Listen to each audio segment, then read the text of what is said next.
Vamos abrir nossas Bíblias no livro de Romanos.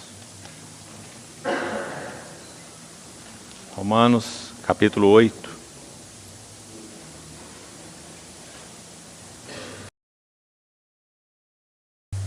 Romanos, capítulo 8, verso 26.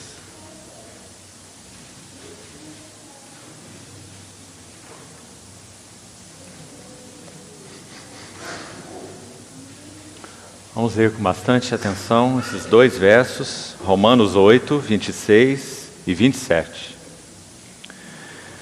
Também o Espírito, semelhantemente, nos assiste em nossa fraqueza, porque não sabemos orar como convém, mas o mesmo Espírito intercede por nós, sobremaneira, com gemidos inexprimíveis. E aquele que sonda os corações sabe qual é a mente do Espírito, porque segundo a vontade de Deus é que Ele intercede pelos santos. Irmãos, nesses 3 períodos que passaremos estudando juntos, meditando na Palavra de Deus, nosso encargo central será estudarmos algumas orações de Paulo no cárcere. E o que essas orações têm a ver com o eterno propósito de Deus em Cristo Jesus, por um lado, e por outro lado, o que essas orações têm a ver com o nosso chamado para a cooperação com Deus em seu eterno propósito.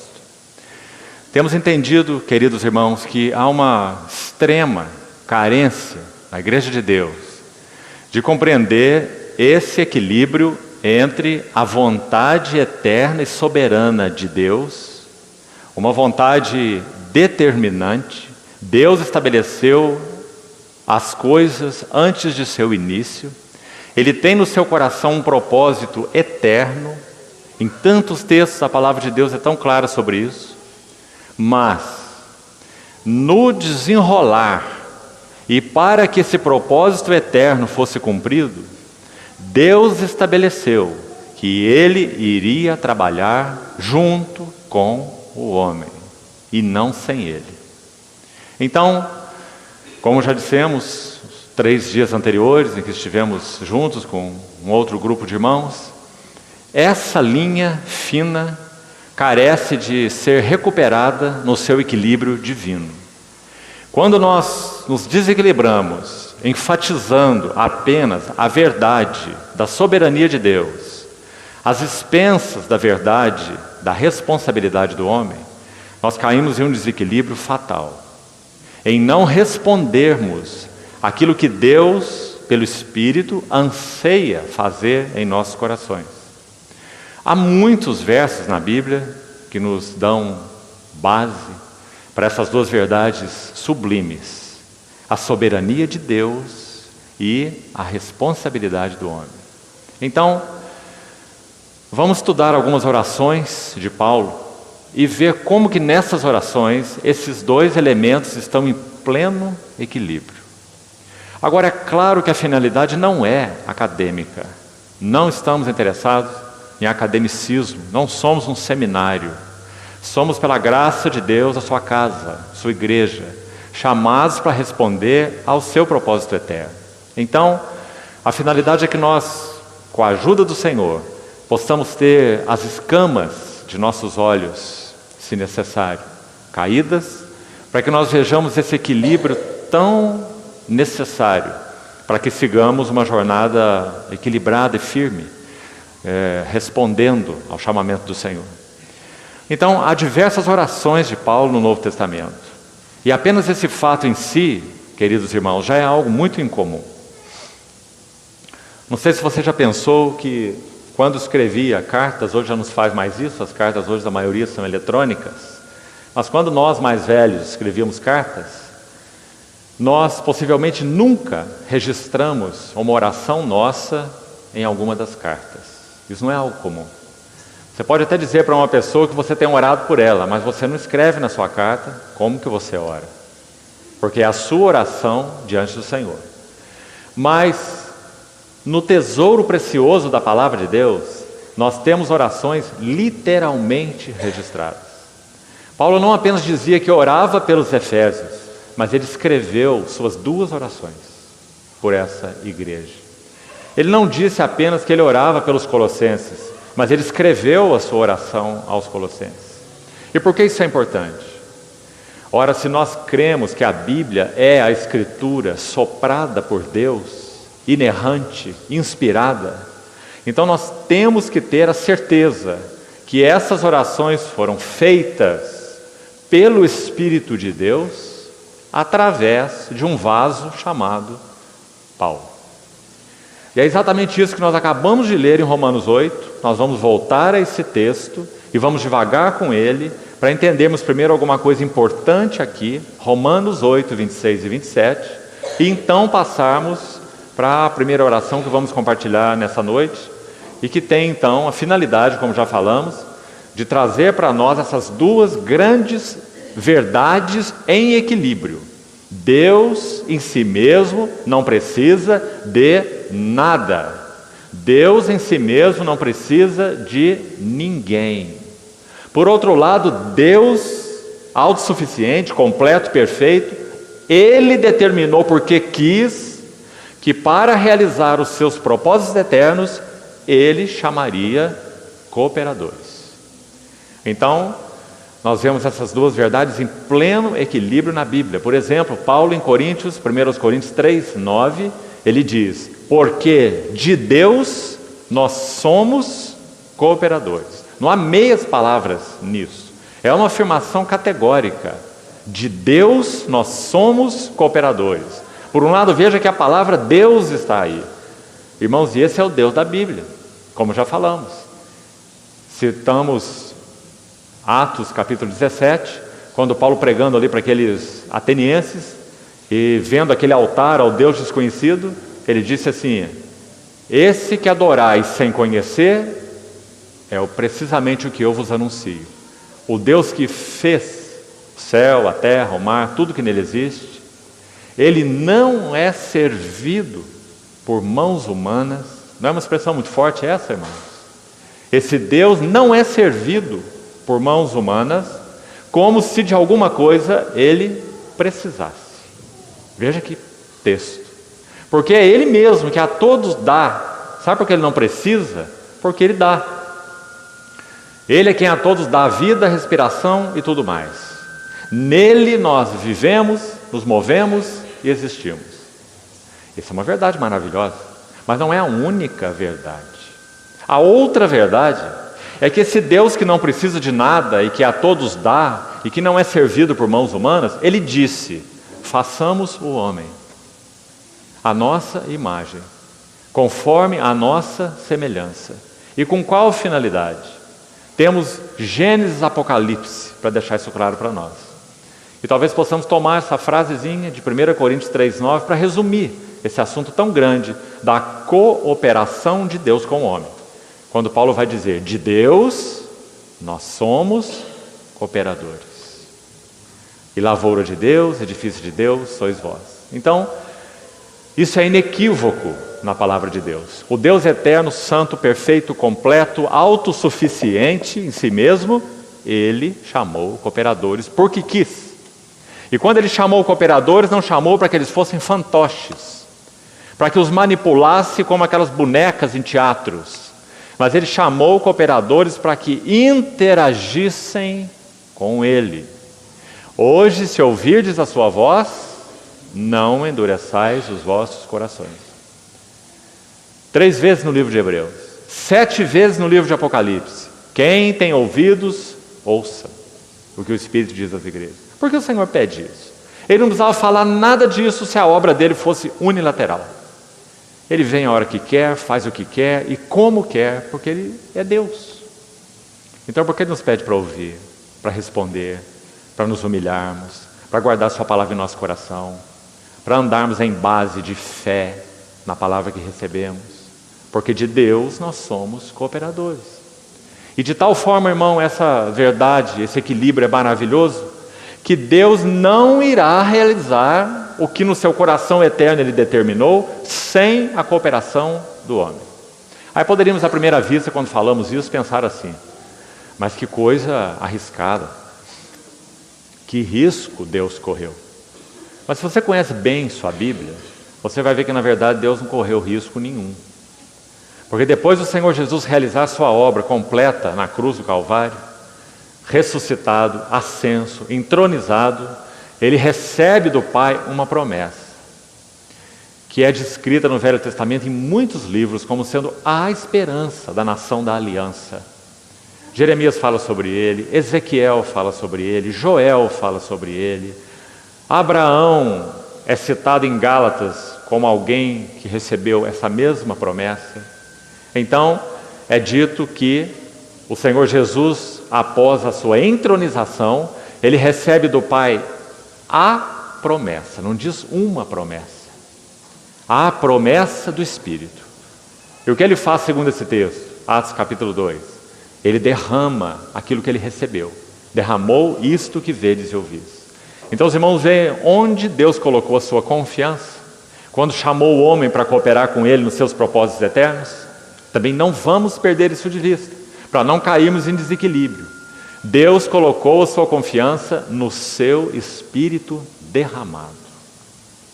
Então em Tiago capítulo 4, por exemplo, o autor, Tiago, vai dizer assim, Tiago 4, versículo 5, ele diz: ou supondes que a Escritura afirma em vão, é com ciúmes que por vós anseia o Espírito, que ele fez habitar em vós. Então, na verdade, a confiança do nosso Senhor Jesus, exaltado à destra de Deus, é no Espírito que ele derramou. Esse Espírito que pleitearia conosco, e como ele pleiteia conosco. Convence do pecado, da justiça, do juízo, regenera, ilumina, revela, transforma, forma Cristo em nós. Quantos aspectos da obra do Espírito Santo que o Novo Testamento vai nos ensinar. Não é precioso isso? A confiança do Senhor Jesus está no seu próprio Espírito. Mas, amados, ainda assim, esse trabalho do Espírito Santo em nós é um trabalho de cooperação. Precisamos ter isso muito claro dentro de nós. Porque erramos tanto quando não entendemos isso. Procrastinamos, deixamos os assuntos para amanhã. Contamos levianamente com a graça de Deus. Deixamos de responder aquilo que Ele nos tem requerido. Deixamos de tratar pecados, de tratar aspectos, quem sabe, de carne, de ego, de mundo, que o Espírito Santo tem pelejado com nossas vidas para deixar claro, lançando luz, nos convencendo, e nós tardando, resistindo. Não, Deus é bom, um dia vai acontecer, um dia eu vou chegar lá, um dia Ele me liberta, um dia isso, um dia aquilo, e deixamos de responder aquilo que o Espírito Santo tem feito com tanto zelo em nossas vidas. Se isso tem sido assim, que estejamos claros, nós seremos uma obra inacabada. Irmão, o Senhor Jesus falou isso de muitas maneiras. Você se lembra, por acaso, de Lucas capítulo 9? Quando ele está falando sobre não salvação. Salvação, justificação, isso é de graça. Nós somos justificados exclusivamente pela graça, por meio da fé. Esse é um dos pilares, esse é um dos pilares da nossa confissão de fé. Mas nós não estamos falando nada disso aqui, nada de justificação. Nós estamos falando de cooperação, que vem após a justificação. Então, quando o Senhor Jesus falou sobre isso, discipulado e não salvação, em Lucas 9, ele diz assim: aquele que quer me seguir, parafraseando o que o Senhor diz, faça suas contas, para que você não vá com 10 mil homens combater um rei que vem contra você com 20 mil. Para que você faça um projeto de construir uma torre, mas só tenha condições de ir até a metade. E outros que passem zombem dizendo: ele começou essa obra, mas não teve condições de acabar. Nosso Senhor está falando de discipulado. E por que um preço está envolvido aí? Nitidamente. Por que um cálculo está envolvido aí? Porque o assunto não é salvação. O assunto não é justificação, isso é pela graça, não é por preço. É pelo preço do precioso sangue do nosso Senhor, que já foi realizado. Ele está falando de discipulado e não de salvação. Então aquele que quiser vir após mim, qual é o preço? A si mesmo se negue. Tome sua cruz e siga-me. Então, amados irmãos, isso é tão básico, mas nós como igreja do Senhor temos tropeçado nesse básico. Sabe qual é o resultado? Nossas vidas não avançam. Nós estamos sapateando para cima, ao invés de marchar para frente, caindo nos mesmos pecados, entristecendo o Espírito nos mesmos aspectos que Ele tem buscado tratar conosco, porque não temos respondido, de modo geral, aquilo a que o Senhor nos tem chamado. Então, vamos buscar a ajuda do Senhor, já vamos precisar avançar além daqui, não podemos dissecar mais isso, mas pense, ore, abra a Bíblia e peça ao Senhor que deixe claro para você essas duas maravilhosas verdades. Ah, se Deus não fosse soberano! Ah, se nós fôssemos a fonte de cada ação! Ah, se o desenvolvimento da nossa salvação dependesse exclusivamente de nós, miseráveis de nós. Graças a Deus por ser quem Ele é, soberano, fiel, que determina, que tem um propósito eterno. Mas, lembre-se, esse mesmo Deus disse que não executaria seu propósito eterno sem colaboradores. De Deus nós somos cooperadores. Então, se é assim, qual é a nossa responsabilidade? Vamos buscar então, com a ajuda do Senhor, examinar algumas dessas orações de Paulo na prisão. Uma das coisas, antes de voltarmos aqui a Romanos 8, os 2 versos que lemos, uma das coisas lindas sobre essas orações, queridos irmãos e irmãs, é que o corpo de Paulo estava preso. Sem dúvida, de alguma maneira, a alma de Paulo sentia certamente essas aflições de estar ali limitado naquele cárcere, mais de uma vez. O primeiro, em Roma durante 2 anos, como termina o livro de Atos. Numa casa que ele mesmo alugou, mas não tinha liberdade, senão de receber pessoas. Estava ali escoltado, guardado por soldados romanos. 2 anos nessa casa que ele alugou. Mas, bendito seja Deus, seu espírito estava em tal comunhão com Deus. E podemos dizer, galgando alturas tão preciosas em espírito, que ele nos dá 4 cartas. Sendo que uma delas em particular, na verdade todas as 4, mas uma delas em particular é reconhecida por basicamente todos os irmãos que amam a palavra, como sendo a carta mais elevada do apóstolo Paulo. Efésios. E também nos deu Colossenses. E também nos deu Filipenses. E também nos deu Filemon. 4 epístolas da prisão. Que maravilhosa. O que seria de nós, igreja, sem essas 4 epístolas? Efésios, Colossenses, Filipenses e Filemon. Então, Romanos 8, 26, o texto que nós vemos no início. Vamos, antes de entrar nessas orações, estudar alguma coisa importante aqui juntos. Até o verso 25 do capítulo 8 de Romanos, Paulo já colocou muita coisa sobre o maravilhoso propósito eterno de Deus. Ele começa o livro de Romanos, caminho contrário do livro de Efésios, da Epístola aos Efésios. A Epístola aos Romanos começa, digamos, da necessidade do homem e vai até a glória de Deus. Você vai ver a glória aparecer aí no capítulo 8 algumas vezes. O livro de Efésios começa do eterno propósito de Deus e desce até a sua expressão aqui na terra, a igreja, a vida da igreja, a partir de Efésios capítulo 4.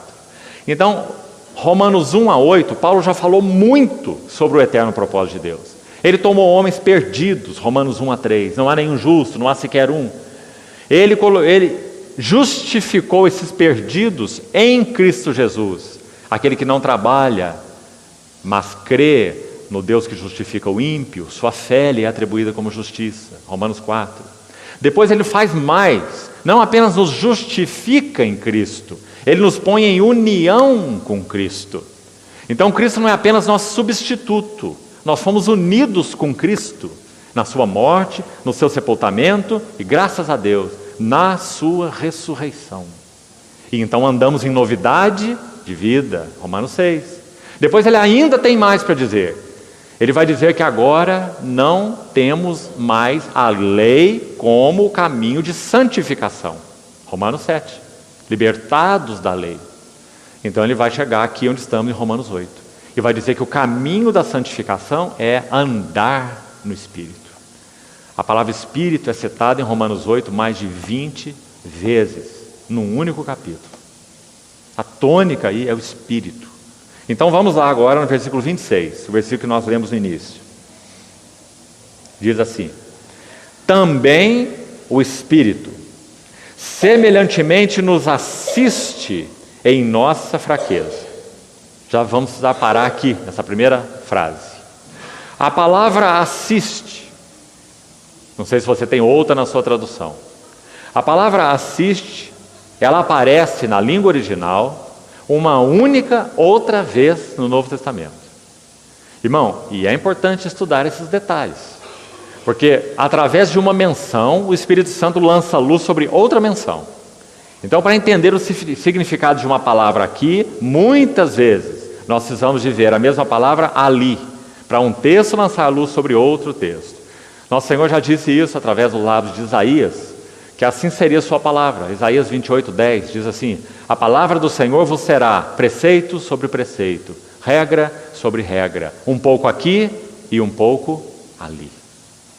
Então, quando nós tomamos esse pouco aqui, o Espírito Santo semelhantemente nos assiste. E então sabemos que essa palavra na língua original só aparece outra vez no Novo Testamento. Precisamos muito buscá-la para vermos o que é ele nos assistir. Porque você sabe que essa palavra em português, ela tem dois sentidos. Um sentido é ativo, outro sentido é passivo. Assistir em português significa dar ajuda. E é um dos sentidos da palavra no original. Mas assistir também significa você contemplar alguma coisa de modo passivo. Você vai assistir um filme, vai assistir uma televisão, você não faz nada, só liga a televisão, não é? Mas qual é o sentido dessa palavra assiste na língua original? Abra, por favor, em Lucas capítulo 10. O único lugar onde ela aparece a segunda vez, em todo o Novo Testamento. Veja que contexto precioso. Lucas 10. Vamos direto ao verso 40. Essa aqui é a narrativa de Maria e Marta, tão conhecida de todos nós. A primeira visita do Senhor ao lar de Betânia. Os evangelhos registram 8 visitas do Senhor a Betânia. Provavelmente ele fez muitas mais, mas somente 8 são registradas. E essa aqui é a primeira visita do Senhor a Betânia. Então, no verso 40 do capítulo 10 de Lucas, diz assim: Marta agitava-se de um lado para outro, ocupada em muitos serviços. Então se aproximou de Jesus e disse: Senhor, não te importas de que minha irmã tivesse deixado, escute bem, que eu fique a servir sozinha? Ordena-lhe, pois, que venha ajudar-me. Aí está a palavra. Essa palavra na língua original, traduzida aqui por ajudar-me, é a mesma palavra de Romanos 8:26. Também, semelhantemente, o Espírito nos ajuda em nossa fraqueza. Mas o que mais que nós temos nesse texto, além de entendermos que essa palavra significa ajuda? Veja que contexto mais interessante, irmãos, e importante. O que Marta estava fazendo? O que o texto diz, que acabamos de ler? Ela estava servindo como? Veja, parte final do verso. Ela diz: Senhor, não te importas de que minha irmã tivesse deixado que eu fique a servir sozinha? Então ela diz: ordena-lhe, pois, que venha ajudar-me. É exatamente esse o sentido mais estrito dessa palavra usada em Romanos 8:26. Por que o Espírito Santo nos ajuda? Por que o Espírito Santo nos dá suporte? Porque nós não podemos servir sozinhos. Mas essa é metade da verdade. A outra metade, e agora escute com muito cuidado, porque nós estamos falando com toda a reverência. Deus é Deus, o Espírito Santo é Deus. Mas por causa do que Ele determinou fazer usando vasos humanos, então o outro lado da verdade também é verdadeiro. Porque Ele quis que fosse assim. Ele quis se autolimitar. Então nós também podemos dizer: o Espírito Santo não pode, não vai servir sozinho. Ele pode em si mesmo? Pode. Ele é o Deus Todo-Poderoso. Mas ele não vai, porque Deus não determinou dessa maneira. Deus determinou fazer com colaboradores. E é para isso que nós fomos chamados. Então esse texto nos lança muita luz sobre essa palavrinha assiste. Para que nós não sirvamos sozinhos. Não podemos.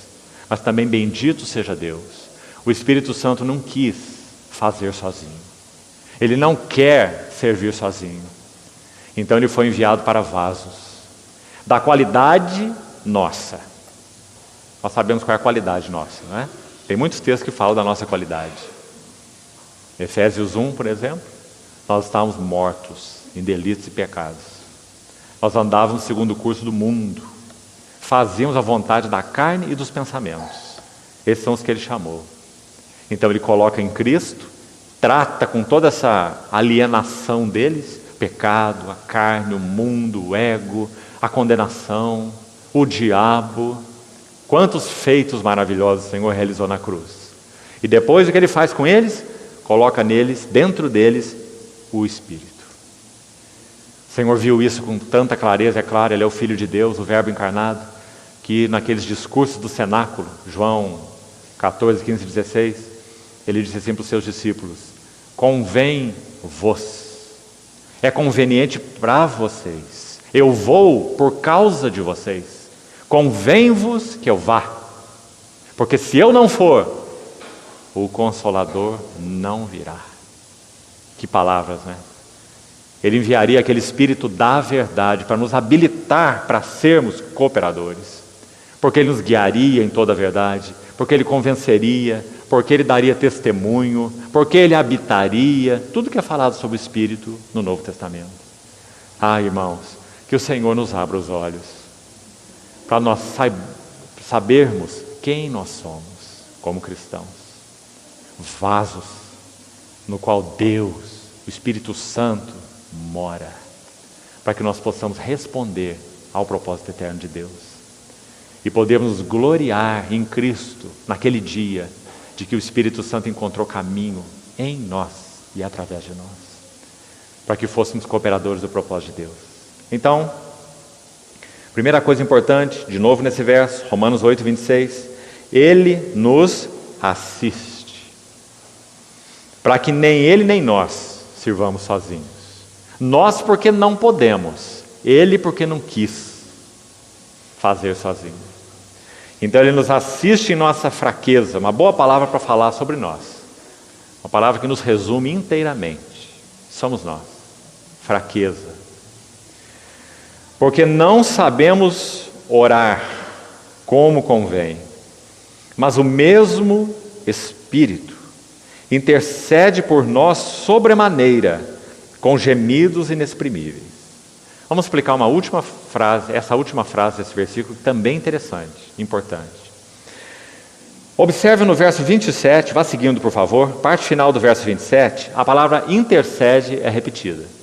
Ele intercede pelos santos. Quem? O Espírito. Observe essa palavra de novo no verso 34, veja aí logo à frente. Agora se refere ao Senhor Jesus e não ao Espírito. Está dizendo que o Senhor Jesus está à destra de Deus e também intercede por nós.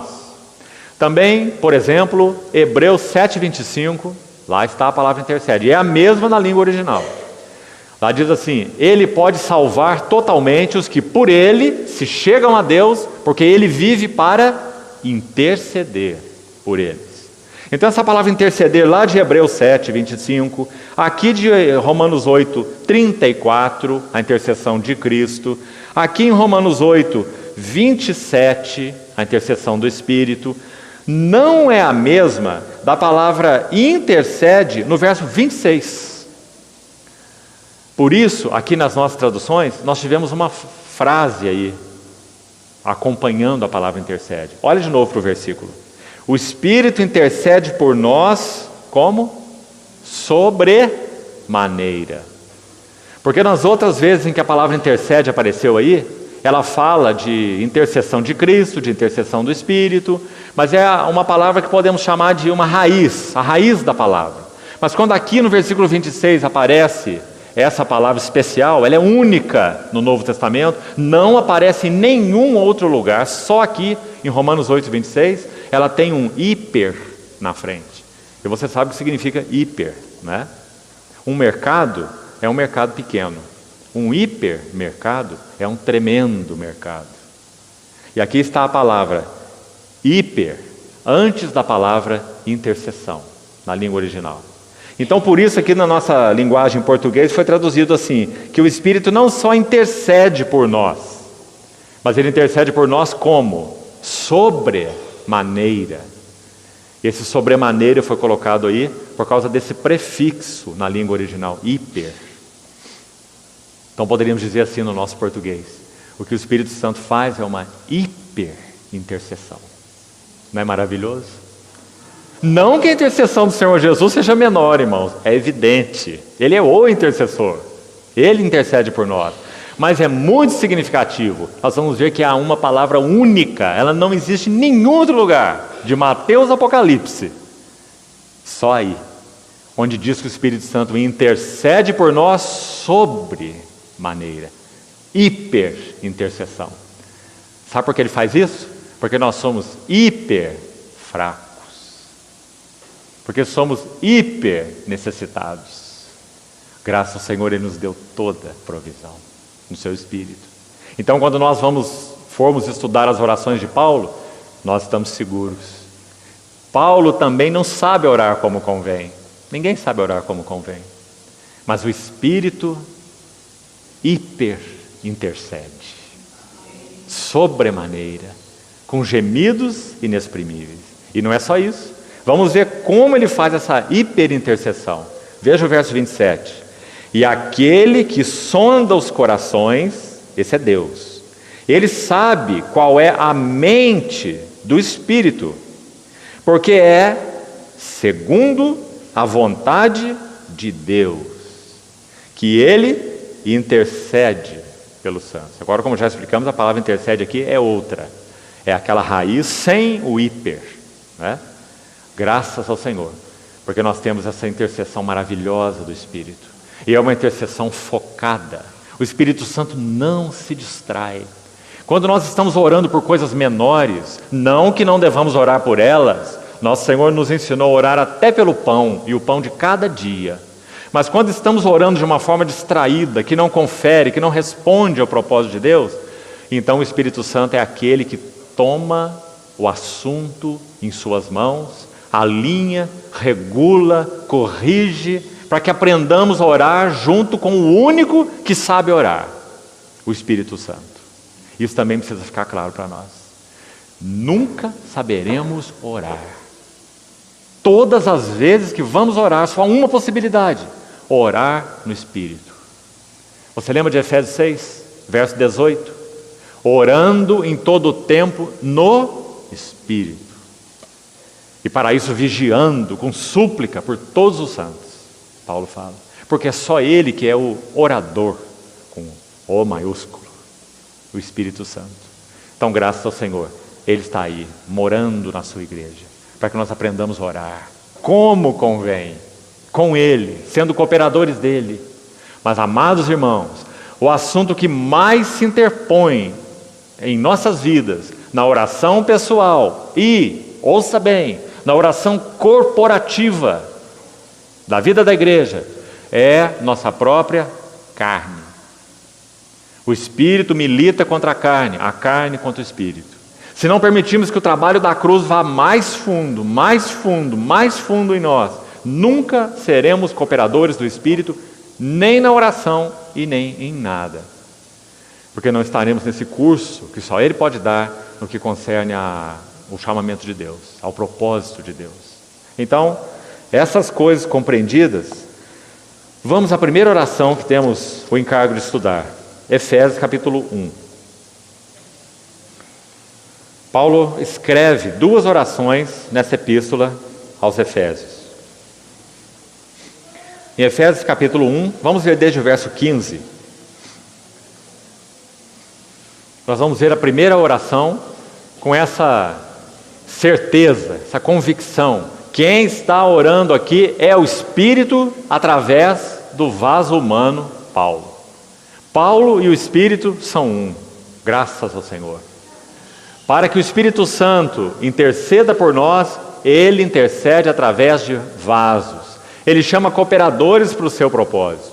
Então, no verso 15 diz: por isso, também eu, tendo ouvido a fé que há entre vós no Senhor Jesus e o amor para com todos os santos, não cesso de dar graças por vós nas minhas orações, para que, agora começamos a oração, agora ele vai descrever, registrar a sua oração e pelo que ele ora. Então vamos com cuidado aí.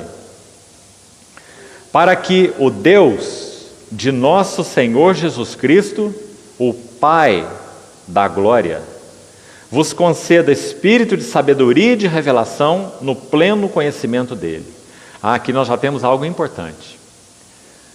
Orando pelo Espírito, Paulo está chamando Deus de Pai da glória. É uma expressão curiosa. Você sabe que ela não é comum nas Escrituras. Qual é o significado de Deus o Pai como sendo Pai da glória? O que a Bíblia quer dizer com isso? Paulo ora ao Pai da glória. O que isso significa? Significa que Deus o Pai, Ele é o arquiteto, o originador, o planejador de uma eterna cena de glória. Ele planejou isso antes de criar qualquer coisa, um átomo que seja. O Pai eterno planejou no seu coração uma eterna cena de glória. Pense assim. E essa eterna cena de glória, lá na sua mente eterna, quando nada ainda estava criado, ela tem um centro. O centro da cena de glória é o seu Filho. Esse é o propósito eterno de Deus. Não é a igreja. A igreja participa, mas ela não é o foco. O propósito de Deus é que Cristo tenha toda preeminência e tenha toda primazia. Por isso ele é chamado de Pai da glória. A ideia aqui, se você estudá-la, você vai ver, é exatamente a que falamos. É que o Pai eterno planejou uma cena de glória com seu Filho glorioso como sendo o centro. Então aqui já aconteceu no versículo 10 do capítulo 1, se você quiser conferir aí, de Paulo dizer que o propósito de Deus é fazer convergir. Uma palavrinha especial aí também na língua original que é usada. Significa juntar as coisas que estavam espalhadas, uma aqui, outra lá, outra aqui atrás. Junta todas essas coisas, reúne essas coisas e coloca essas coisas debaixo de um único cabeça. Que palavra bonita que o Espírito Santo usou aí na língua original.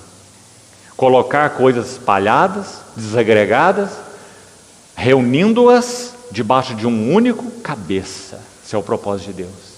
Convergir nele, em Cristo, todas as coisas, tanto as do céu como as da terra. Irmão, isso foi o que Deus planejou eternamente no seu coração. Isso não terá erro. Os seus planos não podem ser frustrados. Mas bendito seja Deus, nós fomos chamados, por incrível que isso possa parecer, para cooperarmos com esse propósito eterno. Não é muito para nós, irmãos? Ouvir de Deus que Ele não quer fazer e não fará sem vasos humanos. Abrir as páginas do Novo Testamento e ver o Espírito Santo pleiteando por vasos, chamando vasos, trabalhando em vasos, falando à sua igreja: ouça a minha voz, responda a minha palavra, avancem de acordo com o que eu tenho falado. Não é impressionante? Porque Ele poderia fazer de outra maneira, sem contar conosco. E sabe que isso é uma coisa que nós nunca descobriremos a resposta do porquê que Ele quis assim, quem sabe só quando estivermos diante dEle. Por que que Ele quis fazer dessa maneira? Se Ele nos pusesse de lado e fosse à frente, fizesse tudo sozinho, seria muito, muito, muito mais bem feito. Mas Ele não quis assim. Ele quis fazer junto conosco. E esse é o privilégio nosso. Nos deu todo equipamento para isso. Em Cristo e pelo Espírito que veio habitar em nós. Então, vamos seguir. Pai da glória. Quem sabe seria bom nós lermos um texto só sobre esse assunto, Pai da glória. Entendemos bem o que isso quer dizer. Abra sua Bíblia, por favor, em 2 Tessalonicenses. Segunda Epístola de Paulo aos Tessalonicenses. Capítulo 1. Vamos ler com bastante atenção. Segundo aos Tessalonicenses 1, vamos começar no verso 9. Estes aí são aqueles que não creram no Evangelho. Eles sofrerão penalidade de eterna destruição, banidos da face do Senhor e da glória, veja a palavra aí, e da glória do seu poder. Verso 10. Quando ele vier para ser glorificado nos seus santos. Por isso o Pai é o Pai da glória. Aqui tem um extrato condensado do que ele planejou no seu coração eterno fazer no seu Filho.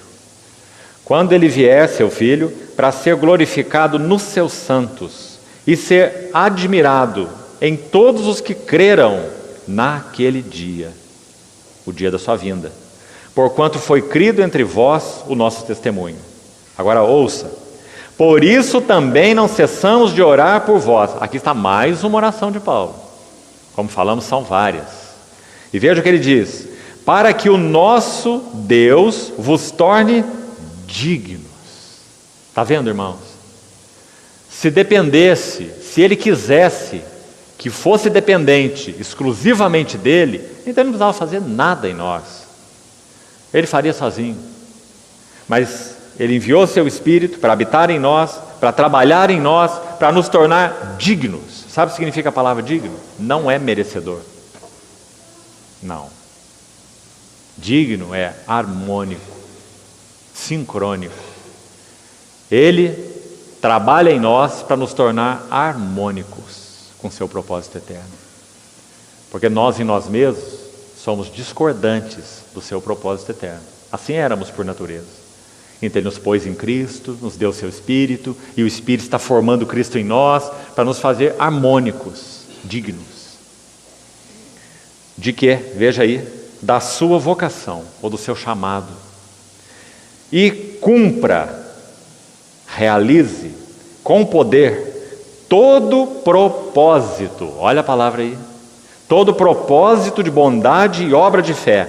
Veja para quê, no verso 12, a fim de que o nome de nosso Senhor Jesus seja, de novo, glorificado.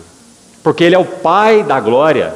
Ele planejou essa cena de glória, que tem o seu amado Filho no centro. Tudo que Ele quis fazer quando disse, haja luz, houve luz. Quando no princípio criou os céus e a terra, primeiro. Depois quando disse, haja luz, houve luz, restaurou todas as coisas. Quando pôs o homem ali, naquele jardim, tudo que Ele quis fazer quando fez essas coisas, nós temos descrito aqui em um versículo, resumido, condensado.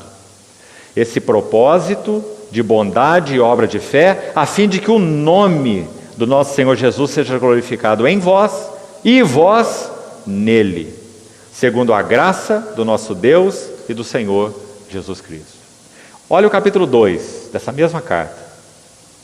Veja o verso 13, o que diz. Entretanto, devemos sempre dar graças a Deus por vós, irmãos, amados pelo Senhor. Por isso que Deus vos escolheu desde o princípio para a salvação, pela santificação do Espírito e fé na verdade. Agora escute o verso 14. Por que Ele nos elegeu? A palavra elegeu aparece aí no verso 12. Ele nos escolheu. Não partiu de nós, não houve mérito em nós, não havia justiça em nós. Ele nos escolheu livremente, pela sua graça. Mas para quê? Verso 14. Para o que também vos chamou, mediante o nosso Evangelho, para alcançar a glória de nosso Senhor Jesus Cristo. Que verso, irmãos. Nós fomos chamados para alcançar a glória do nosso Senhor. Grande chamamento. Você sabe que glória significa, fala de caráter, de nome. Glória é o que o Senhor é. Glória é o que Deus é. Alcançar a glória do Senhor Jesus é ser igual a Ele. Ter seu mesmo caráter, sua mesma beleza. Tudo que Ele expressa do que Deus é, nós também fomos chamados. Esse é o Pai da glória. Então, voltando ao livro de Efésios, Paulo diz, Verso 17, que o Deus do nosso Senhor Jesus Cristo, o Pai da glória, Ele vos conceda. Então, como nós falamos, se Deus, o Pai, tem esse propósito de glória no seu coração, o que nós precisamos? A oração vai dizer, para que possamos cooperar, não é? Com o Espírito Santo, alinhados com esse propósito. O que é necessário? Primeiro, final do verso 17, Ele vos conceda espírito de sabedoria e de revelação, no pleno conhecimento dele. Graças a Deus, o Espírito Santo é espírito de revelação. Graças a Deus, as palavras da Bíblia não ficarão só na Bíblia. Graças a Deus, o Espírito Santo descortina, traz as palavras da Bíblia como reveladas, impressas no nosso espírito. Isso faz toda a diferença. Nós não andamos com um manual de doutrina debaixo do braço. O Espírito Santo revela. Então as Escrituras são como que tiradas do papel e impressas como vida em nossos corações. Revelado. É através delas que o Espírito Santo nos leva a responder a Ele. Que maravilha! Romanos 10, por exemplo, Paulo chega a dizer assim: a fé vem pelo ouvir, e o ouvir vem pela palavra de Cristo. Não é precioso, irmão?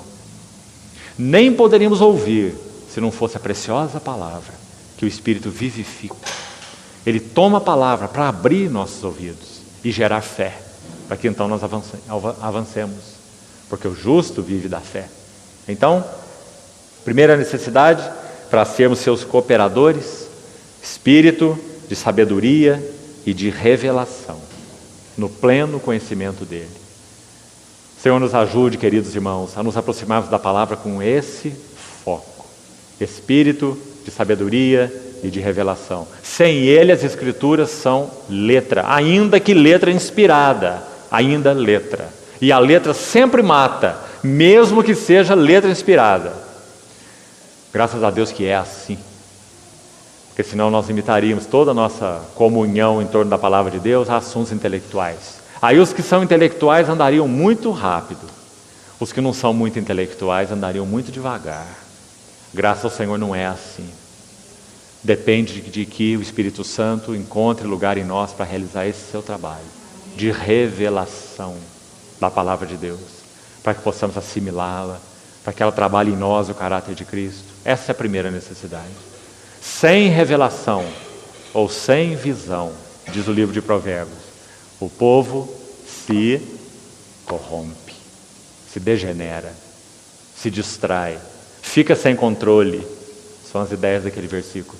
Então, primeira coisa que o Espírito quer fazer em nós, abrir nossos olhos. O Pai da glória vos conceda, número 1, espírito de sabedoria e revelação. Ontem estudamos um pouco sobre isso com outro grupo de irmãos. Nem olhos viram, nem ouvidos ouviram, nem jamais penetrou no coração humano. Você vê? Não tem equipamento natural em nós capaz de conhecer essas coisas. Nenhum. Não tem inteligência, não tem nada. Nem olhos viram, nem ouvidos ouviram, nem jamais penetrou em coração humano. O que Deus tem preparado. Mas, graças a Deus por esse mas Deus nolo revelou. Pelo Espírito. Porque o Espírito a todas as coisas perscruta, outra palavra bonita, significa alguém que se abaixa assim debaixo de uma mesa coberta para ver o que está escondido ali debaixo. Ele vai sondar, ele vai perscrutar, e lá diz que o Espírito perscruta até as profundezas de Deus. Irmãos amados, é esse Espírito que vem morar na igreja para realizar esse trabalho em nós. Que riqueza! Como precisamos ser sensíveis à condução do Espírito. O Espírito conduz à cruz. O trabalho da cruz em nós, tão necessário. E a cruz conduz ao Espírito. Nunca perca isso de vista. A igreja não pode ser edificada de outra maneira. O Espírito sempre vai nos conduzir a tomar a cruz, para que nós possamos ser mudados de vasilha em vasilha. E esse tomar a cruz sempre vai conduzir a uma vida mais cheia do Espírito. O único problema que o Espírito Santo tem para nos encher é que nós somos cheios. Esse é o único. Se Ele conseguir nos esvaziar, então Ele pode nos encher. E o único instrumento de Deus para nos esvaziar, cruz. Tome a sua cruz e siga-me. Vamos seguir ainda um pouco mais nessa oração. Vamos para o verso 18. Veja esse segundo ponto.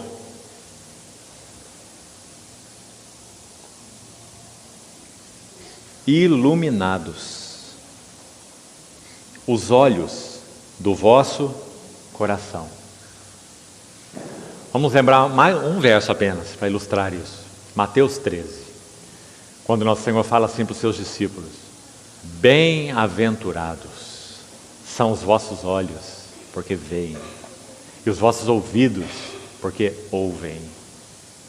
Muitos profetas, irmão, aí está Abraão, aí está Davi, aí está Daniel, aí está grandes homens de Deus do Velho Testamento.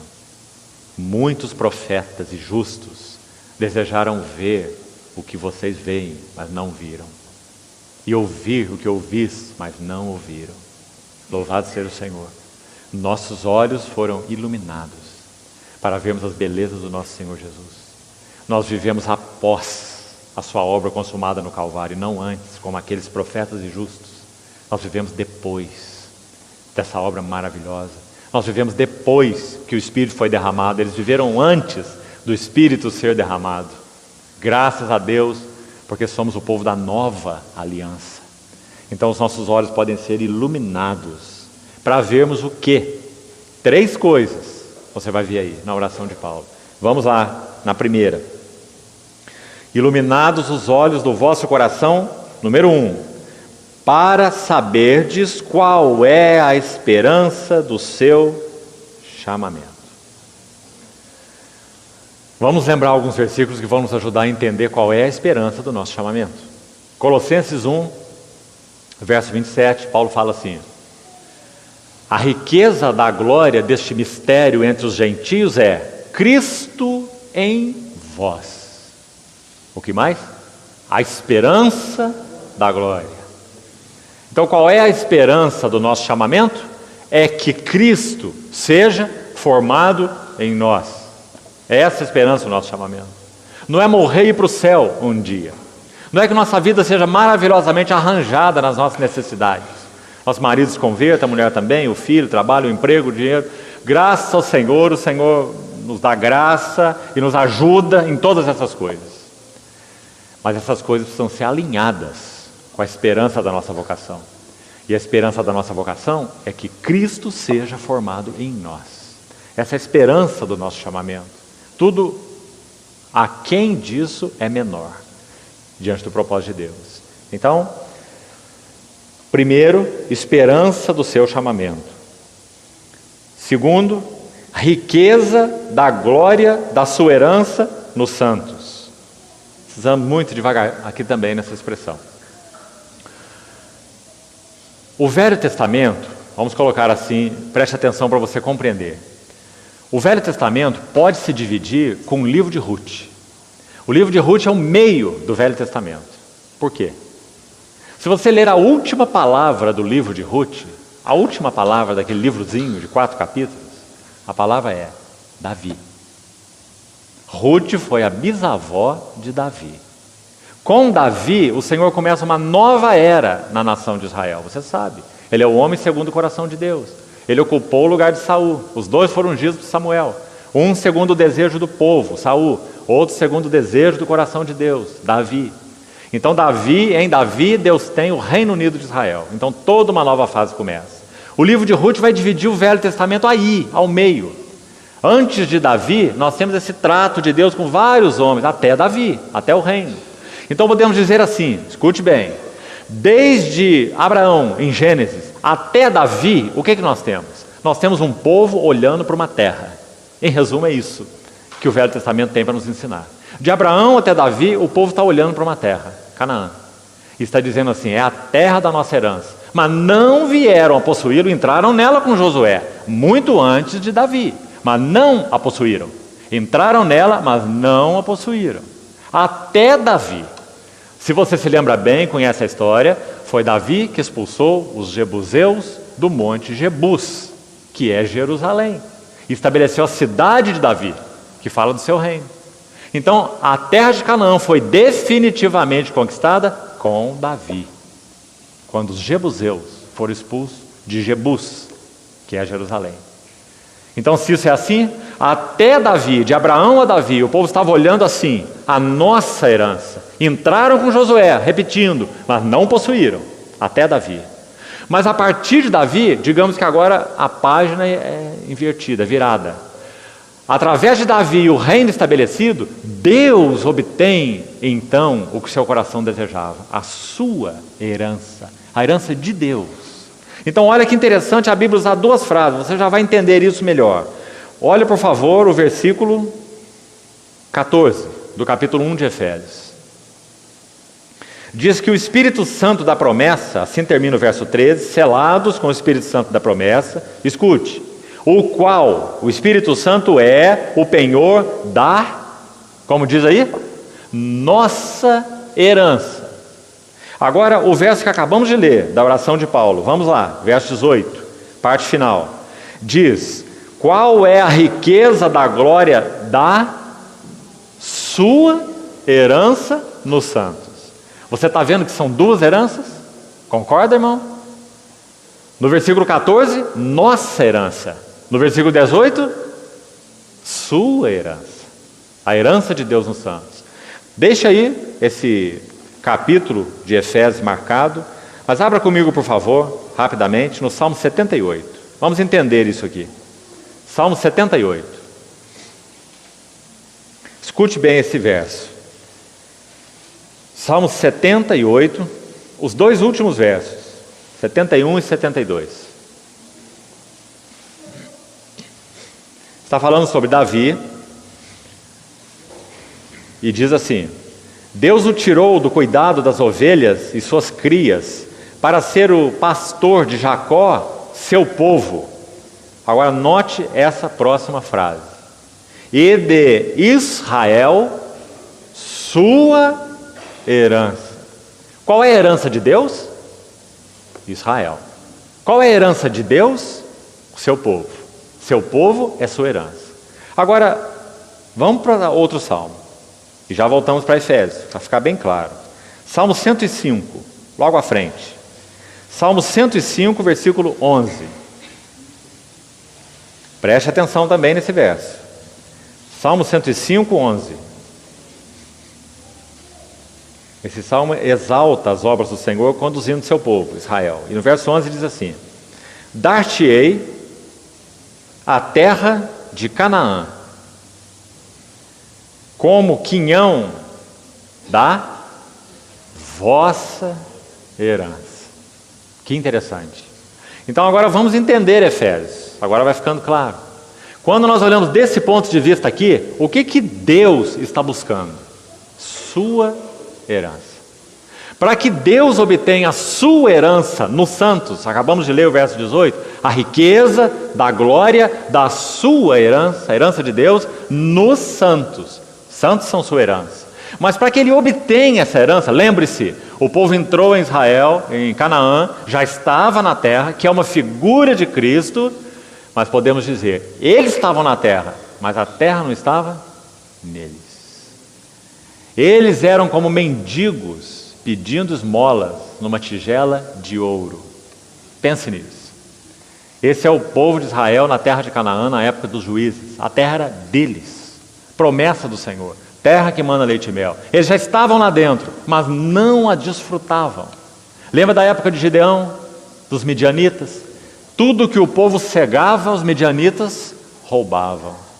Eles tinham que malhar trigo no lagar, para que não fossem roubados. Um princípio interessante aí, né?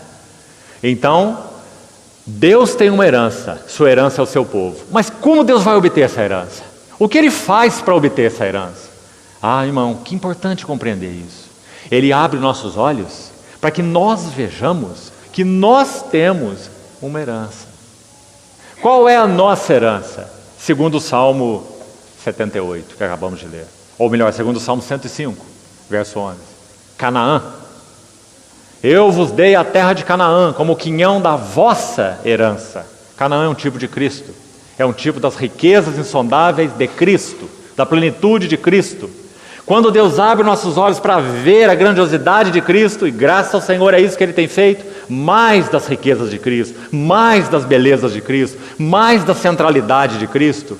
Então, Cristo é a nossa herança. Quando o Espírito Santo nos leva a perseguir essa herança, mais de Cristo vai sendo formado em nós, mais de Canaã nós vamos comendo das riquezas de Cristo, e Cristo vai sendo formado em nós. E o que acontece agora do ponto de vista vertical?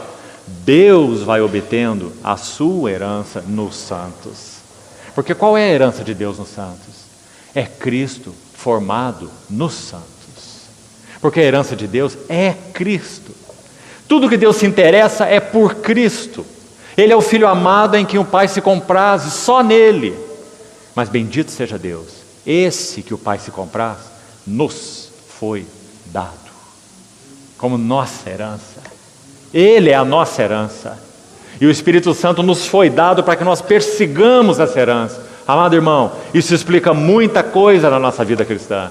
Explica por que nós não nos contentamos com menos do que Cristo. Graças a Deus, é o Espírito Santo nos incomodando para perseguirmos e entrarmos fundo nesse que é a nossa herança, Cristo. Não apenas leite e mel, isso graças a Deus já é bem bom, mas é dito no Velho Testamento, quando o Senhor chamou aquele povo para aquela terra, nem tinham entrado lá ainda, com Moisés, Ele disse assim: vocês serão levados para essa terra, tem leite, mel, abundante, mas também da sua terra vocês vão cavar, lembra? O cobre, o ferro, o que é mais precioso. Assim é com Cristo. Algumas coisas das riquezas de Cristo estão bem na superfície. As primeiras que nós vemos, perdão dos nossos pecados, não é uma riqueza maravilhosa? Justificação pela fé, não é uma riqueza maravilhosa? Mas existem outras riquezas que não estão na superfície da terra, tem que ser cavadas. E o Espírito Santo nos foi dado para isso, para cavarmos essas riquezas insondáveis de Cristo. E então, o Espírito Santo nos chama a atenção para a nossa herança, Cristo. E vamos perseguindo nossa herança. E Deus vai obtendo sua herança. Porque Cristo vai sendo formado em nós. Então, por isso, Efésios vai usar as duas expressões. Vai dizer: o Espírito Santo é penhor da nossa herança. Nossa herança é Cristo. Nossa herança é ser semelhantes a Cristo. E também vai dizer que nossos olhos precisam ser abertos para vermos a riqueza da glória da sua herança nos santos. Porque nós também somos herança para Deus. Bendito seja o Senhor. Dupla herança. Que privilégio nosso, irmãos. Não só Cristo é nossa herança, nós somos uma herança de Deus em Cristo. Por isso o Espírito Santo tem trabalhado em nós. Vamos para a última frase. Efésios capítulo 1, verso 19. E qual é a suprema grandeza do seu poder para com os que cremos? Você sabe que alguns estudiosos de Efésios chamam essa epístola de a epístola dos superlativos. Já ouviu isso? Paulo acumula superlativos nessa epístola. Ele não pode só falar de glória, ele tem que falar de riqueza da glória. E nem só de riqueza da glória, ele tem que falar de suprema riqueza da sua glória. Que interessante. Ele não fala só da graça, ele fala da riqueza da sua graça. Ele não fala só do seu poder, ele fala da suprema grandeza do seu poder. Você vê que livro é esse? Efésios? Tudo em Efésios é imenso. Então ele está dizendo, terceira coisa, que se queremos ser cooperadores do Espírito, precisamos ter, vamos recordar o primeiro, espírito de sabedoria e de revelação, iluminados os olhos do nosso coração, para sabermos, então ele diz, número 1, qual é a esperança do seu chamamento. Depois, qual é a riqueza da glória da sua herança nos santos. E terceiro, qual é a suprema grandeza do seu poder para com os que cremos. Agora, vamos seguir, já vamos entender isso. Segundo, verso 19, a eficácia da força do seu poder. Está vendo mais superlativos aí? Não é só poder, nem só força do seu poder, é a eficácia da força do seu poder. Onde esse poder e essa eficácia são manifestos. Olha o verso 20. Ele, Deus, exerceu em Cristo, ressuscitando dentre os mortos e, não só ressuscitando, mas fazendo sentar à sua direita nos lugares celestiais.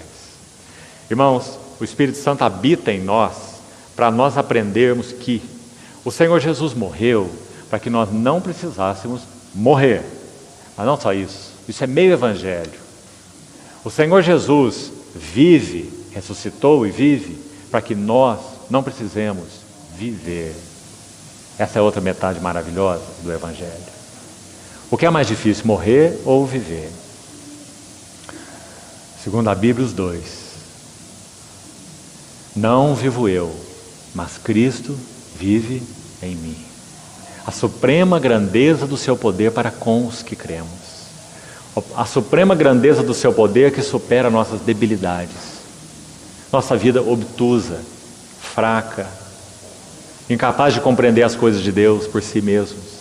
Suprema grandeza do seu poder, que supera nossas debilidades espirituais, que supera nossas debilidades intelectuais, emocionais, que supera nossas debilidades até físicas. Paulo escreveu aos seus Coríntios, 2 Coríntios capítulo 1, ele escreve assim: meus irmãos, eu não quero que vocês ignorem a natureza da tribulação que me sobreveio na Ásia. Escute o que ele diz: foi acima de nossas forças, a ponto de nos desesperarmos da própria vida. Você já passou uma situação assim, irmão? Seja espiritual, emocional ou física, a ponto de nos desesperarmos da própria vida. 2 Coríntios capítulo 1. Mas sabe como ele completa? E isto, para que nós confiássemos no Deus que vivifica os mortos. Isso não é teoria, irmãos, isso é experiência. Foi o que ele escreveu aqui em Efésios, que nós fomos chamados para conhecer a suprema grandeza do seu poder para com aqueles que creem nele. E esse poder é segundo a eficácia da força de seu poder que ele exerceu para ressuscitar Cristo. A habilitação ou habilidade que temos para viver a vida cristã hoje é segundo o mesmo poder que Deus despendeu para levantar Cristo dos mortos. Ou seja, não há nada em nossas vidas que possa superá-lo, se nós aprendemos a viver por Ele. Estevão estava sendo apedrejado. Irmãos, há poucas mortes mais terríveis do que apedrejamento. É melhor você ser degolado.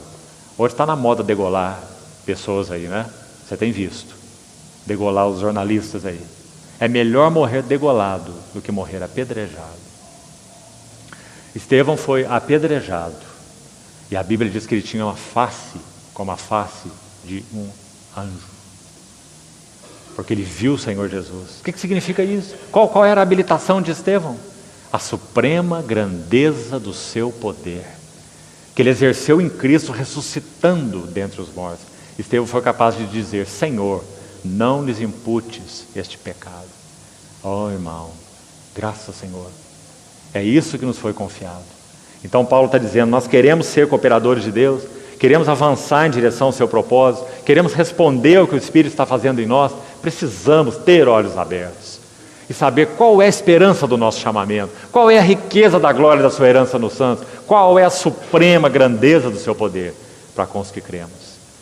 Então ele vai dizer, vamos concluir aqui, esse poder foi exercido para ressuscitar, esse poder foi exercido para fazê-lo assentar, olha as palavras aí, ressuscitando, fazendo sentar, e ainda não terminou. E esse poder foi exercido para dar a ele um nome que está acima de todo o nome, como diz aí. Um nome superior, não só no presente século, mas também no vindouro. E ainda não terminou a sua oração. Ele vai terminar lá no verso 23. Aí ele vai dizer que ele toma esse Jesus e o dá para ser cabeça da igreja. Ah, que maravilha! É esse mesmo. Deus o deu como cabeça para a igreja, a qual é seu corpo. Ou seja, tudo que ela tem vem dele. Tudo que ela é procede dele. Todas as riquezas delas são dele, a qual é o seu corpo. E aí esse lindo verso 23, para terminar, vai dizer assim: ela é a plenitude. É isso que a igreja é. Plenitude de Cristo. Ela é a plenitude daquele que tudo enche em todas as coisas. Se quisermos saber quem é esse ele aí, a resposta está lá em Efésios 4, verso 8 em diante. Vai dizer que o Senhor Jesus subiu acima de todos os céus para encher todas as coisas. É Ele mesmo. Ele que enche todas as coisas. E Ele foi dado para ser cabeça da igreja. Irmãos, o quanto nós compreendemos disso? O quanto disso está só na Bíblia, mas não é revelação em nossos corações. O quanto disso está só na Bíblia, mas não encontra resposta no nosso viver. Nem nas nossas orações, nem na nossa conduta, nem em nossos testemunhos. Então que o Senhor continue falando aos nossos corações e nos ajude a rever esses assuntos. Lembre-se, Deus busca e sempre buscará cooperadores que são imensamente privilegiados, porque foram chamados para cooperar com Ele num propósito eterno, de valor eterno. Quando tudo passar, a concretização desse propósito estará brilhando aos olhos de todo o universo.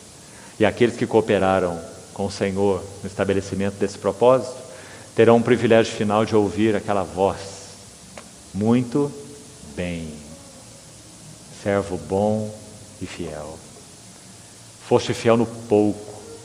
Por mais que cooperemos no que concerne ao escopo geral desse propósito, ainda será pouco.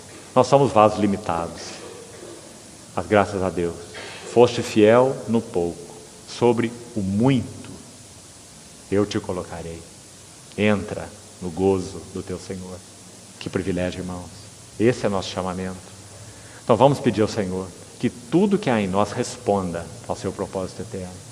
Vamos orar ao Senhor para que nos livre de ilusões.